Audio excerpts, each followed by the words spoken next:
What would you get if Resident Evil, Devil May Cry and Alan Wake had a weird and wonderful baby together? I don't know, because video games are not sentient creatures capable of the birds and the bees, but I guess it would look a little something like Shadows of the Damned. Well, let me tell you about the stars in the sky, the girl and the guy, the way they can kiss. Developed by Grasshopper Manufacture, which is one of the best named development companies in the world, and published by EA before they decided single player games were less popular than virtual muggings, Shadows of the Damned released in 2011 for the PS3 and Xbox 360. It was the collaboration between some pretty heavy hitters in the horror and action departments at Video Game Castle. Well, officially he calls it Castle Gulzak Zabar Electora Heyre. Directed by Suda51, who is the best named developer in the world, known for his humorous punk action aesthetic in games like the No More Heroes series or Killer 7. On board after his departure from Konami was Akira Yamaoka, composer of the Silent Hill games and MBA in the Zone 98, who has been the sound director at Grasshopper Manufacture since 2010. And last but certainly not least, the game's creative producer is quite possibly the daddy of survival horror himself, Shinji Mikami. Creator and director of the Resident Evil series, notably directing Resident Evil 1, its remake, and Resident Evil 4, all fan favourites. It's like a small group of the Expendables of video game gurus coming together in a pool of creative freedom. Except according to post-release interviews and statements, the plug was pulled pretty quickly due to none other than EA themselves, limiting the overall freedom of Suda and Mikami on the final game. Initially being pitched as a horror game centred in a village with the concept of darkness at the heart of it, which retained somewhat, EA forced development in a certain direction, ultimately putting the game through 5 different variations before we got, in 2011, the Shadows of the Damned we know. Now both Suda and Mikami, since the game's release, have expressed their disappointment with the final product, and how it was completely different to their initial dream, to the point where Mikami has been documented calling EA liars as they initially agreed the concept was a good one, before changing their minds and taking control once a deal was made. From the little things like forcing the player to start with a gun, to some pretty big changes like forcing the damsel in distress to be, well, just that, a damsel, instead of a main character's best mate. EA getting their fingers in there is likely the reason why the game was never the first in a series, which is a real ache in the kahunas, because despite what could have been and all of the corporate political bullshit, Shadows of the Damned is pretty damned good. Well, I hope that you're offering more than just enthusiasm.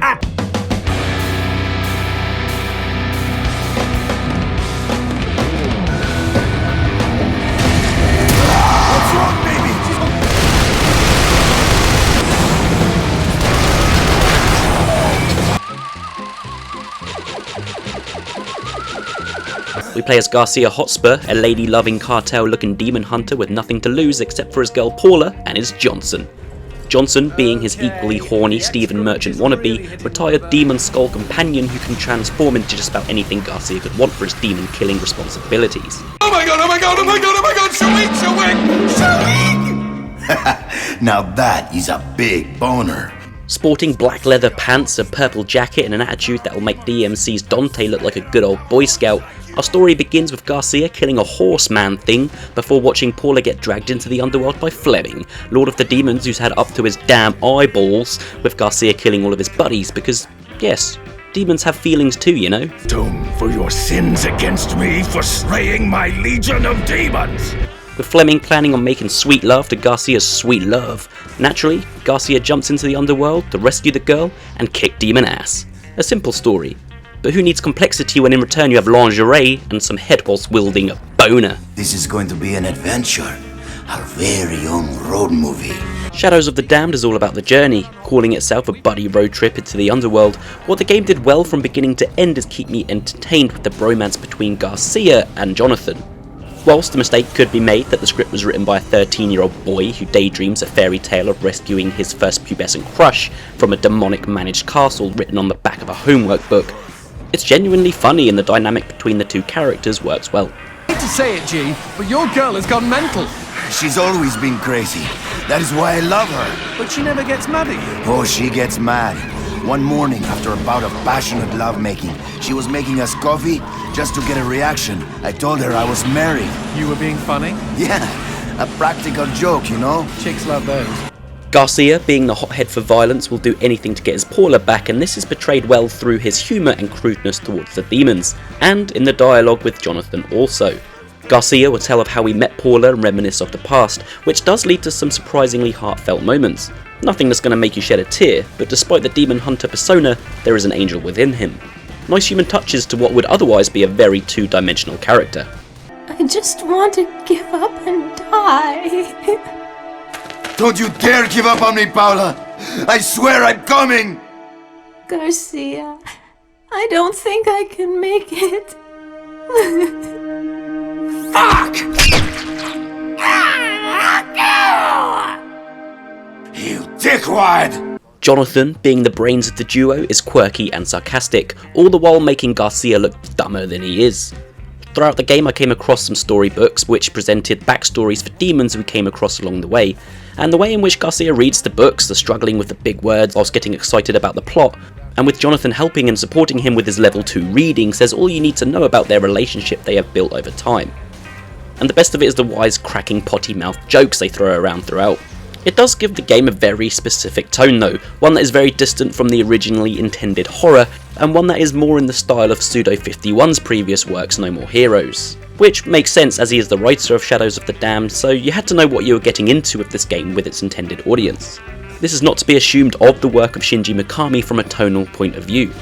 Me expecting a horror game due to Mikami's name being slapped on the box right next to Pseudo's is like expecting to be fine after eating rat poison that says cheese flavour right next to not for human consumption. It all has a very B-movie silly feel to it. Think Army of Darkness as opposed to The Evil Dead, which is also a clear influence as one of the levels sees us in the Evil Dead cabin in the woods. Why do I feel like I'm in a movie? What, were you raised in a barn? But rather than being petrified of the Henrietta in our fruit cellar, we make strawberry jam of our brains. Where Mikami's creative influence can be seen for me though is in the core gameplay.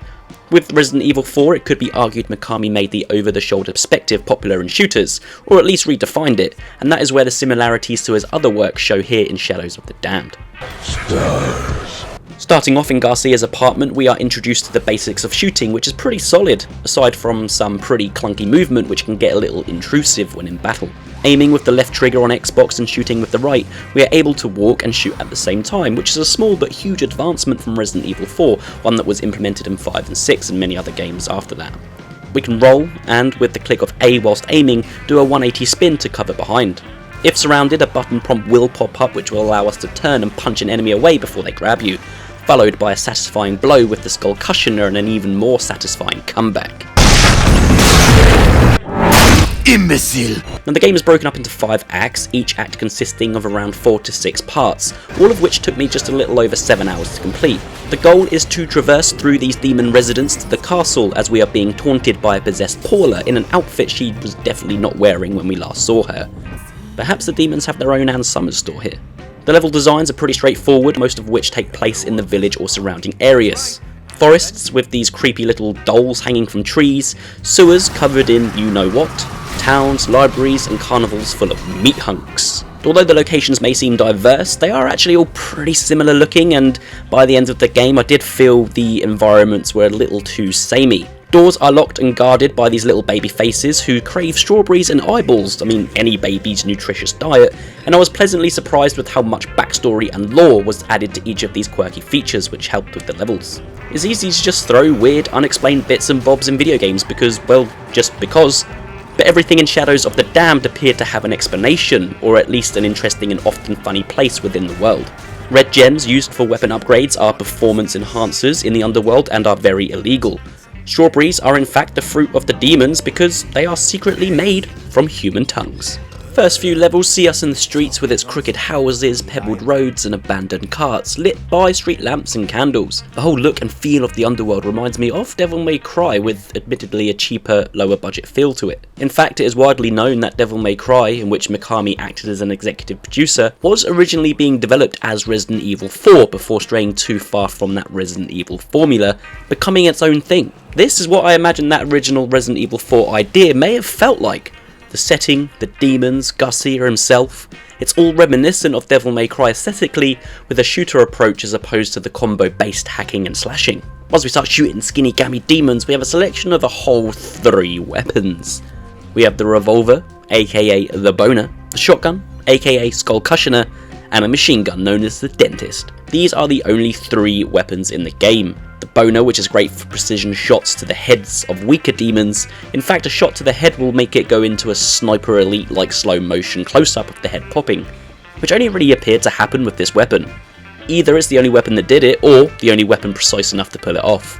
Skull Cushioner is great for blasting skulls into enemies, blowing them into smithereens, or knocking them on their bum, allowing you to follow up with a finishing blow to their skull with a mighty stomp. And then the Dentist is an automatic rifle that fires out swarms of teeth. Something that is far more disgusting than it makes out to be, but also undeniably cool as I ripped enemies to shreds. These weapons are accessible as soon as the prologue is complete, and they are the metamorphosis of Johnson, who sits atop a torch and part-time melee weapon. Transforming into each weapon, they are loaded with holographic-like ammunition that is pretty cool to see if nothing else. Only having 3 weapons in the game does keep things a little too simple in the armory. However, by killing bosses we unlock upgrades for them in the form of purple gems, which go into Jonathan's face. Nice rock! Shove it into my face, G. Trust me, it doesn't mean we're engaged or anything. The weapons then upgrade in terms of the way they fire, effectively increasing their damage, range, and badassery. Each weapon also has a secondary fire mode. The pistol can fire an area of effect damaging ball of light which explodes upon being fired on. The shotgun can fire exploding balls, helping to strategize in battle and keeping back the hordes. However, I do wish there were a few more weapons, and more so than that, I wish we could change between the versions of the weapons rather than sticking to the most up-to-date version you have. For instance, the machine gun goes from being the best weapon in the game to the most annoying in a single upgrade. The upgrade for this sees multiple barrels attached to the gun, all of which can auto-lock onto enemies. Whilst this seems good in concept, it actually gets in the way a lot of the time. It takes a few seconds to lock on, and if you want to shoot straight away at various targets or a very specific weak spot, it is hard to aim with all of the white auto trackers moving around the screen like cockroaches. And it won't auto lock on unless you cease fire, basically forcing you to sit there like an open target whilst you wait. And even once you have locked on to all of the weak spots, hitting the locked on targets is not guaranteed. If we do take some damage, we have health in the form of alcoholic beverages. These along with ammo can be purchased with white gems at a vendor named Christopher, a demon who just wants to make a buck. Go on, feed me! Ah! There were some pretty entertaining encounters with Mr. Chris, however the game did a weird thing where it would just skip dialogue without even me pressing anything. So most of the jokes were skipped unwillingly, which was a bit of annoying. So yeah, combat is a little bit on the simplistic side with the roll-shoot nature of it and the lack of weapons, but it is made enjoyable by the enemy variety and the pretty cool darkness mechanic. Now the game, like Alan Wake, which was released about a year before this game, is what gives the game its edge. With Shadows of the Damned going through a somewhat development hell, it was in development for 3 years and I would say had its spotlight taken by Alan Wake. A game that would have been seen as the inspiration for this, so it was just bad timing on Shadows of the Damned part. Not to take anything away from Alan Wake, but in a way, I actually felt the use of darkness as a threat here was better utilised than Alan Wake, or at least used in more variety with its gameplay, whereas Alan Wake used it more successfully to an effect of horror. A similarity between the two is bad guys are, for a lack of a better word, smothered in darkness and are immune to damage until the darkness is expelled, and there are a few different ways to do this in the game. Darkness spawns environmentally, either from lights going out or being vomited on by these rotating heads, or used by some of the enemies. If enemies are caught in the darkness, then they become corrupted, adding an armoured layer to them. These merge into the puzzles I had to overcome in the levels, in which I had to light the streets before me. This again is done in a number of ways. Shooting a beam of light at candle-topped goat heads. By shooting these, it would eliminate the darkness projected onto the level, and with a carefully placed shot of the light beam or a bong to the head with the torch, it would remove the darkness shield from the enemy, allowing me to kill the demons once and for all. The first and perhaps the cannon fodder enemies are these skeletal-like foes, nothing a simple shot to the head cannot dispose of. That is until they start wearing armour, specifically these gas masks that seem to be made out of steel. Luckily, the Skull Cushioner is able to remove these with ease, but it was nice that the common foes were able to change it up a bit to shake the gameplay. Now the further we go into the levels, naturally, the more advanced and downright grotesque the enemies get, making for more challenging and enjoyable combat. The first encounter of one of the bigger boys is summoned by Justine D'Evangelo, opera singer and one of Fleming's underlings who happens to look like a sexy monstrosity created by Sid in Toy Story. Introducing the first enemy to have a weak spot, we face off against this charging, propeller-spinning fella. Coming at me fast, so I had to roll out of the way to not be caught in the charge or blades. The first real threat of the game though is quickly dispatched as I soon realised a shot to the front with the shotgun would stun it, conveniently causing it to spin round, allowing for a blast at the big old red sweet spot. something that is usually harder for us to find. Am I right, fellas? Well, that killed my stiffy. Following this, I was taken to the first boss fight of the game, George Reed. Not the first name that would come to mind if I was told I'd be fighting demons in the city of the damned, but hey ho. Some bosses have two forms, human and beast, and the first fight here is the human form. Although I feel the term human form is a little misleading, as I wouldn't expect to see this grizzly turn up in Sainsbury's when an assistant calls, "Please can the owner of a carnival blocking the entrance to the car park please come to the service desk in their human form." Armed with blades for arms and a harmonica in the mouth, we fight our musical boss in Cannibal Carnival, narrow corridors through some sort of meat market. Being chased, I jumped over tables, used the 180 spin to get ahead of Mr. Reed. Honestly though, this is where I found the spin and the overall manoeuvrability of Garcia to be a little clunky, to the point where it would often throughout the game work against me. He just feels very stiff to control when in a rush or a panic during these tense encounters. But whatever, luckily there was enough explosive barrels of light to knock him down. Follow that up with a few shots to the head and eventually he will enter phase 2 of this fight, in which he will take down a goat's head lighting the area. I would then have to run through the darkness, which drained the game's darkness meter. This meter allows the player to only be in the darkness for a short amount of time before it starts draining health. Spark the light and it will stop the meter from draining, something that happens often in the game, including sections where you have to literally run to the exit before the time runs out in these areas of nothing but darkness. Lighting the goat head in this fight brings George back out, allowing you to complete the process of knocking him down and shooting his bombs. When we finally get to fight George in his beast form, he begins as a ripped man with a goat's head riding a horse with a whatever in the Fleming's name head that is. I mean, what is that, some sort of cat?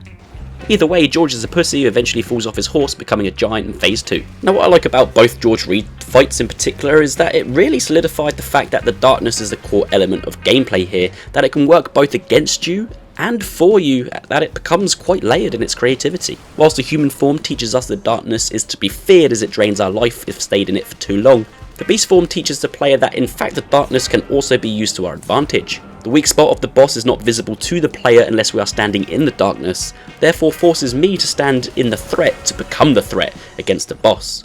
This meant I had to get in, shoot at the target, all the while managing my darkness gauge and life. I thought this was pretty great as it gave the combat that unique and engaging focus to make it a little different. And I'm pleased that this was something that continued throughout the game, whether against the bosses or the dozen or so enemy types. We had Reapers, all of which are 3 sisters, make for engaging boss fights. They move around pretty fast and could be killed in darkness, making your chance of hitting them quite slim. Then there are these little annoying rolling armoured bastards that really made me grind my teeth. I had to bait them into rolling into me so I could roll out of the way, causing them to hit a wall and flop over and expose their weak spot. There's these electrical guys who will gut and fry you like a fish, and they have very small weak points that are quite challenging to hit. I had to get enough distance between myself and the enemy to pull off some accurate shots. One of the most interesting ones for me were these really tall headlight enemies. I'm sure all of these things have actual names, but I don't know what they are, just demons. And these often presented 2 ways of killing them. Either fire off a load in the gaze big enough to bring them to their knees, or eliminate any light source as they do not like the darkness. This will cause them then to perish without wasting ammo, however will spawn a handful of smaller enemies. It was then down to me to decide which was the lesser of the 2 evils. The game introduces enough enemies to keep you alert at a consistent rate, which was really great. Using the darkness to go through the levels, whether that was to see hidden shootable switches or weak spots, was great in and out of combat, and this is what I mean when I said I think the darkness mechanic is used to a greater effect than Alan Wake. New ways were given to me to combat the darkness as well, fireworks that could be fired into the air to give me limited time in the light, these weird little fish creatures like that big light bulb fish from Finding Nemo. Lead the way through the darkness whilst humming these weird songs. Stay in the light. We can't see their eyes if they're wearing a mask.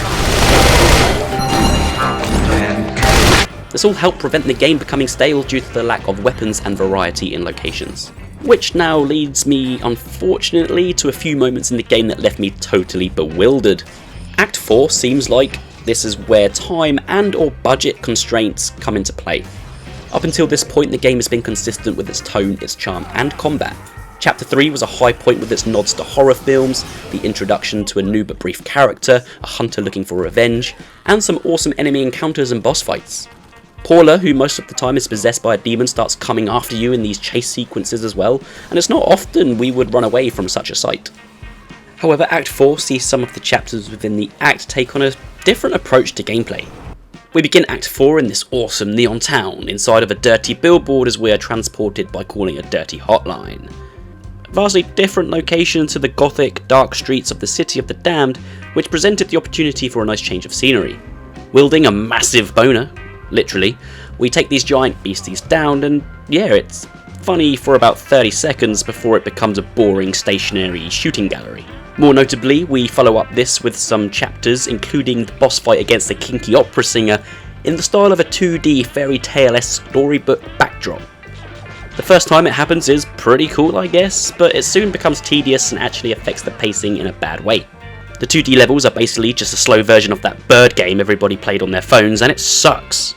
They were probably the only levels I actually struggled with sometimes too, because I would die cheaply because of surprise enemy attacks, and the way the level moves you from left to right, they were hard to evade last minute, as well as knowing which direction to take without trial and error. They just felt pretty out of place, especially considering how often they were during Act 4, and it blows that the Justine boss fight was reduced to what is simply a minigame. I could be speaking out of my backside here, but I feel these were perhaps due to the production issues or constraints, and I think this theory is somewhat solidified by the 5th and final act. It's hot as hell in here. We finally reach our goal, Fleming's castle, and whilst it has a few cool ideas, what should be the grand finale in a deadly game of cat or mouse is over before it even begins. It's so disappointing I'm not even going to make a joke about that awesome opening I just made about my own personal stamina gauge. The beginning of the end is the catacombs under the castle, where we have a few games of bowling, followed by holding down the fort with some big nasties. Aside from a few puzzles and the bowling minigame, a couple of nicely designed rooms and a handful of encounters, the castle didn't differentiate itself from the rest of the game as I would have liked. It's supposed to be the home of the Lord of the Underworld. Where's the torture? Where's the horror? And the complexity of navigating this monumental architecture? It comes down to a few corridors and BAM! We're at the top. It all just comes to its climax way too soon after all of the hype. We are greeted and gut-punched by Fleming as he tricks Garcia into shooting our beloved Paula as he claims he has had a bit of a munch on her. Now, it's personal. Give her a bite of my last supper. Fleming is a great penultimate boss fight, which we are tricked into thinking he was the final boss. He has a range of attacks and defences that it makes the player utilise all of the weapons and skills we've learned so far. Fleming will protect himself in a casing which can be breached only by launching bombs from the skull cushioner inside. The machine gun and pistol are useful for hitting the weak spot on the top of his head and not hitting Paula as he uses her as a human shield. All this whilst we have to manage the darkness by shooting swinging lamps and dodging a big hand that will drag us to a pit of darkness. It's all an accumulation of everything that came before, utilising all of the game's strengths for a fun climactic battle. However, once dead it is not quite over yet. Now here we go from battle that was for me the accumulation of everything the game does right, we now have the real final battle against the demonic Paula, which is an accumulation of everything the game does not do right. As per usual, the boss has two phases, the first of which isn't too bad. We shoot a flying Paula in a small arena whilst trying to get through the right baby locked doors. However, phase 2 we are moving across what looks like a herpes covered flesh carpet, and the area of safety is gradually reducing as the darkness draws in. This gives the boss fight a time frame as we need to take down Paula before we are consumed. However, awkward camera angles mixed with stiff manoeuvrability in a tight space means this final fight specialises in frustration as opposed to tension. To make things worse, we have some regular grunts getting involved in a fight they have no business in. It makes for a very messy encounter, and I was sure as shit glad when it was over. Which takes us to the end of the game. We rescue the girl, and the only thing more important than wondering if Garcia is really going to eat all those burgers, the game finishes on an open cliffhanger that begs for a sequel, and it is a boner killer that we never got one. Shadows of the Damned is not perfect, and does feel somewhat rushed in the latter half of the game, but what we got back in 2011 was a very unique, fun, and enjoyable game in the midst of rising popularity in third-person shooters during the 360 and PS3 era, and it creates many wonders. What would have the game been had there not been so much interference during development? And how could it have advanced itself further had we seen a sequel? Shadows of the Damned has become a lost treasure. A gem. A diamond in the rough. But I hope its wealth is one day discovered by someone who can see its full potential. And ideally that someone knows how to make video games. And that's it from me. Thanks for watching. I hope you enjoyed the retro revisit. If you did, give it a thumbs up. If you didn't, give it a thumbs down.